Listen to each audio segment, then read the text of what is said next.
ఉమ్మడి ఆంధ్రప్రదేశ్ రాజకీయ చరిత్రలో ముద్రగడ పద్మనాభం ఒక ప్రభంజనం. ఒక సాదాసీదా నియోజకవర్గ స్థాయి నేతగా ప్రస్థానం ప్రారంభించి రాష్ట్ర రాజకీయాలను శాసించే స్థాయికి ఆయన ఎదిగారు. కాంగ్రెస్, తెలుగుదేశం వంటి ప్రధాన పార్టీలలో కీలక నేతగా 2 సార్లు రాష్ట్ర మంత్రిగా పనిచేసి రాజకీయాల్లో తనకంటూ ఒక ప్రత్యేక ముద్ర వేసుకున్నారు. అయితే ఎంత వేగంగా ఆయన రాజకీయ గ్రాఫ్ పైకి లేచిందో అంతే వేగంగా ఆయన పతనాన్ని కూడా చూశారు. పదవులు, పంతాలు, భావోద్వేగాల చుట్టూ తిరిగిన ముద్రగడ రాజకీయ ప్రస్థానంలో ఎత్తుపల్లాలు అనేకం.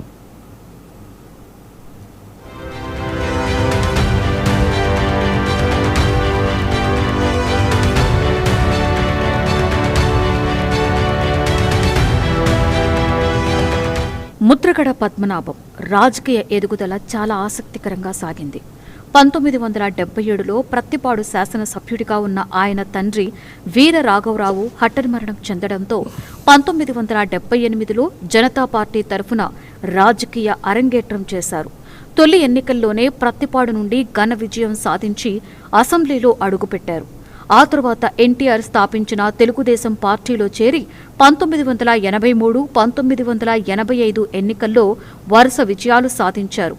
ఎన్టీఆర్ కేబినెట్లో మంత్రిగా పనిచేస్తూనే తన సామాజిక వర్గంతో పాటు దళిత బీసీ వర్గాల అండతో ఉమ్మడి తూర్పుగోదావరి జిల్లాలోనే కాకుండా కోస్తా ఆంధ్ర రాజకీయాలలోనే చక్రం తిప్పే స్థాయికి ఎదిగారు. ముద్రగడ రాజకీయాలలో ఎంత పవర్ఫుల్ నేతగా ఎదిగారో అంతే మొండి పట్టుదల గల నాయకుడిగా పేరు తెచ్చుకున్నారు. ఎన్టీఆర్ ప్రభుత్వంలో విధానపరమైన విభేదాలు రావడంతో మంత్రి పదవిని సైతం లెక్క చేయకుండా తృణప్రాయంగా వదిలేశారు. రాజకీయాలలో ఆత్మగౌరవానికి, మాటకు ఆయన ప్రాధాన్యతనిచ్చారు. 1988లో ఉత్తరకంచి పోలీస్ స్టేషన్ ముందు ఆయన చేసిన ఆమరణ దీక్ష, అలాగే 1994లో కాపు రిజర్వేషన్ల కోసం ఆయన చేసిన పోరాటానికి అప్పటి ఎన్టీఆర్, కోట్ల విజయభాస్కర్ రెడ్డి ప్రభుత్వాలు దిగివచ్చాయి.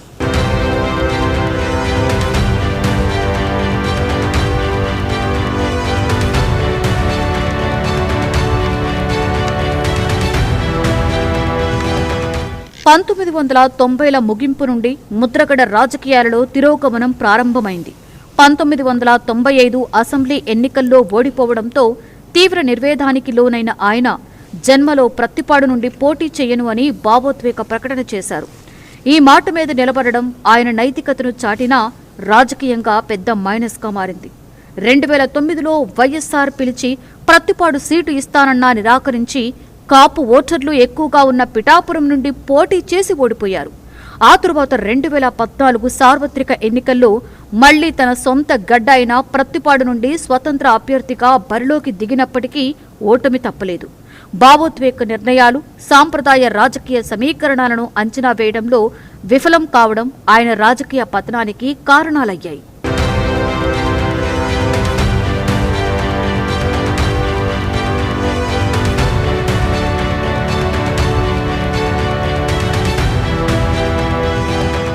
రెండు 2016 నాటి తుని ఐక్య గర్జన ద్వారా ముద్రగడ సామాజికంగా మళ్లీ లైమ్ లైట్లోకి వచ్చినప్పటికీ అది తీవ్ర వివాదాలకు, ప్రభుత్వ అణచివేతలకు దారితీసింది.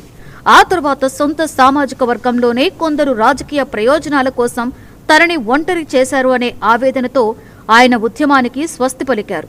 2024 ఎన్నికల వేళ వైసీపీలో చేరి పవన్ కళ్యాణ్పై చేసిన సవాలులో ఓడిపోయాక తన మాట ప్రకారం పేరు మార్చుకుని తన నైతిక విలువను నిరూపించుకున్నారు. చివరికి వైసీపీలో ఉండగానే శ్వాసకోశ సమస్యలతో కన్నుమూశారు. అధికారం, పదవుల కంటే నమ్మిన సిద్ధాంతాలకే ప్రాధాన్యతనిచ్చి రైజింగ్ అండ్ ఫాలింగ్ రెండింటినీ సమానంగా చూసిన ముద్రగడ ప్రస్థానం తెలుగు రాజకీయాలలో ఒక అరుదైన అధ్యాయం.